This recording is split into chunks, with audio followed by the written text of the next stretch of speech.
नमस्कार, मेरा नाम है सुनैना कश्यप और आप देख रहे हैं KH लाइव हिमाचल। कस्में वादे प्यार वफा बातें हैं बातों का क्या। लेकिन चुनावी मौसम में यही बातें, यही वादे और यही सियासी संवाद कई बार पूरे चुनाव का माहौल बदल देता है। जनता के दिल को छू जाए ऐसा एक वादा और फिर राजनीति की दिशा तक बदलने लगती है। सोलन नगर निगम चुनाव में भी कुछ ऐसा ही होता दिखाई दे रहा है। गुटबाजी और अंदरूनी खींचतान से जूझ रही भाजपा अब हर दांव चलने के मूड में दिख रही है। शुरुआत भले जोश से हुई हो, लेकिन अंत कैसा होगा इसका इंतजार जनता को भी है, नेताओं को भी और राजनीतिक गलियारों को भी। आज सोलन की कुछ सुस्त पड़ी भाजपा में जान फूंकने के लिए नेता प्रतिपक्ष जयराम ठाकुर टंडन के साथ गंज बाजार पहुंचे।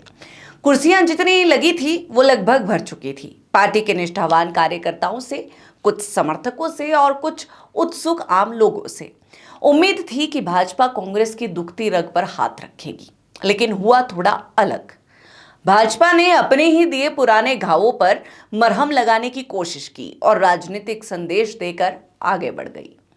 दरअसल चुनावी माहौल के बीच नेता प्रतिपक्ष जयराम ठाकुर ने मंच से एक ऐसा ऐलान कर दिया जिसने मुकाबले को अचानक दिलचस्प बना दिया। भारी जनसभा के बीच उन्होंने खुलकर कहा कि अगर सोलन में भाजपा की नगर निगम बनती है तो लोगों पर लगाया गया टैक्स हटाया जाएगा। इतना ही नहीं, जो गांव नगर निगम में शामिल नहीं होना चाहते उन्हें जबरन निगम के भीतर नहीं रखा जाएगा। ये बयान केवल एक साधारण चुनावी वादा नहीं था, बल्कि सीधे उस नाराज वर्ग को साधने की कोशिश थी जो पिछले कुछ सालों से नगर निगम विस्तार टैक्स और नए नियमों को लेकर असहज महसूस कर रहा है।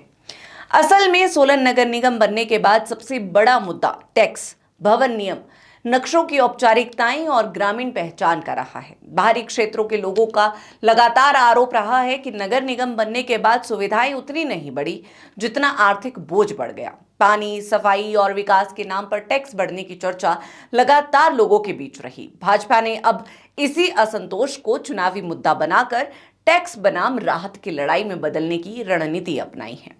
जयराम ठाकुर ने मंच से भावनात्मक अंदाज में कहा कि जनता की इच्छा सर्वोपरि है और किसी गांव को उसकी मर्जी के खिलाफ नगर निगम में नहीं रखा जाएगा। ये बयान सीधे ग्रामीण मतदाताओं और नाराज परिवारों तक पहुंचाने की कोशिश माना जा रहा है। राजनीतिक विश्लेषकों की माने तो भाजपा इस बार केवल विकास की भाषा नहीं बोल रही, बल्कि जनता के भीतर मौजूद असंतोष को राजनीतिक ऊर्जा में बदलने का प्रयास कर रही है। खासकर वो परिवार जो आज भी खुद को ग्रामीण व्यवस्था का हिस्सा मानते हैं और जिन्हें लगता है कि नगर निगम बनने के बाद खर्च बढ़ गया, उनके बीच ये मुद्दा असर डाल सकता है। भाजपा ये संदेश देना चाहती है कि कांग्रेस सरकार लोगों पर टैक्स का बोझ डाल रही है, जबकि भाजपा राहत की राजनीति कर रही है। यही वजह रही कि जयराम ठाकुर ने अपने भाषण में बार बार जनता की इच्छा, ग्रामीण पहचान और टैक्स से राहत जैसे शब्दों पर जोर दिया। लेकिन राजनीति में हर दांव का जवाब भी होता है और कांग्रेस अब वही जवाब तलाश चुकी है। कांग्रेस सीधे सवाल उठा रही है कि आखिर 2021 में जब सोलन नगर निगम बना, उस समय प्रदेश में भाजपा की ही सरकार थी, तब जनता की ये चिंता क्यों नहीं दिखाई दी? उस वक्त भी ग्रामीण इलाकों में विरोध था। लोग टैक्स और नगर निगम में शामिल किए जाने का विरोध कर रहे थे। पंचायतों में आवाज उठी, ज्ञापन दिए गए, प्रदर्शन हुए, लेकिन तब सरकार ने पीछे हटने की जरूरत क्यों महसूस नहीं की? अब जब चुनाव सामने हैं तो वही मुद्दे भाजपा के सबसे बड़े चुनावी वादे बन गए हैं। यही सवाल अब सोलन की राजनीति के केंद्र में घूम रहा है। सियासत की दिलचस्प बात यही है कि जनता केवल वादा नहीं सुनती, उसका समय भी देखती है। भाजपा अब इसे जनता की आवाज सुनने वाली राजनीति बता रही है, जबकि कांग्रेस इसे चुनावी मजबूरी करार दे रही है। आने वाले दिनों में ये नैरेटिव तय करेगा कि जनता राहत के वादे पर भरोसा करती है या पुराने फैसलों का हिसाब मांगती है। सबसे दिलचस्प बात यह भी है कि जयराम ठाकुर का ये बयान केवल सोलन तक सीमित नहीं माना जा रहा। राजनीतिक हलकों में चर्चा है कि भाजपा हिमाचल के अन्य शहरी क्षेत्रों में भी इसी मॉडल को मुद्दा बना सकती है, जहां नगर निगम विस्तार और टैक्स को लेकर लोगों में नाराजगी रही है। अगर सोलन में ये रणनीति सफल होती है तो आने वाले समय में टैक्स फ्री नगर निगम और गांव की पहचान बचाओ जैसे नारे भाजपा की बड़ी राजनीतिक लाइन बन सकते हैं। फिलहाल इतना तय है कि सोलन नगर निगम चुनाव अब केवल सड़क, नाली और विकास का चुनाव नहीं रह गया।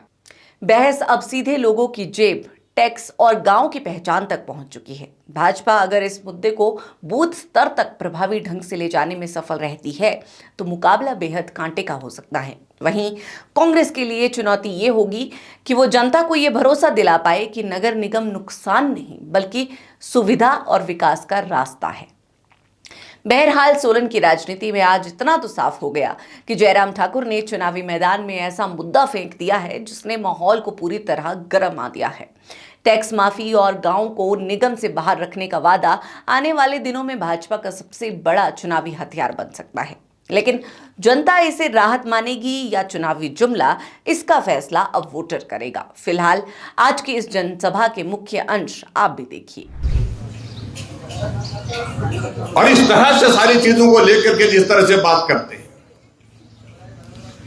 अगर मैं उन बातों का जिक्र करूंगा तो मुझे लगता है कि बहुत वक्त लगेगा, लेकिन मैं आप सबके बीच में यहां कहना चाहता हूं, इस कॉरपोरेशन में जब हमने कुछ इलाके मिलाए थे,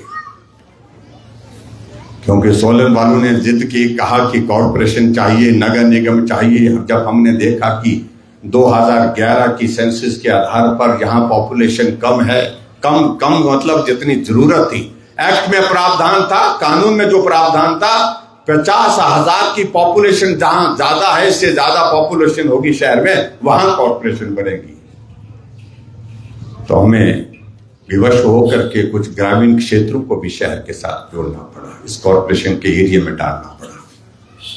इच्छा नहीं थी उनकी, और हमारी ऑनेस्ट कमिटमेंट थी, ईमानदारी के साथ हमने कहा कि अभी शहर को कॉरपोरेशन बनाने का मसला है, लेकिन आने वाले समय में हम इस बात को सुनिश्चित करेंगे, जब नेक्स्ट जो अगले बार कॉरपोरेशन का डिलिमिटेशन का प्रोसेस होगा, उस वक्त आपकी भावनाओं का सम्मान करेंगे।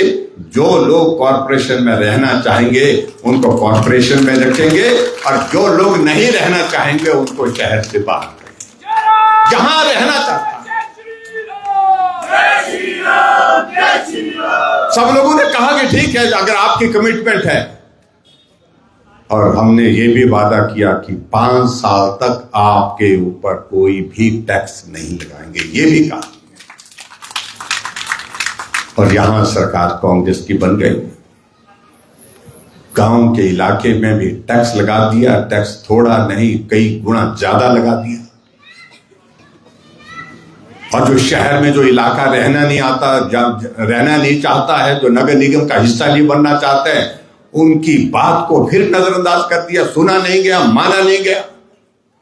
मैं आप सबके बीच में कहना चाहता हूं, ये सरकार जाने वाली है।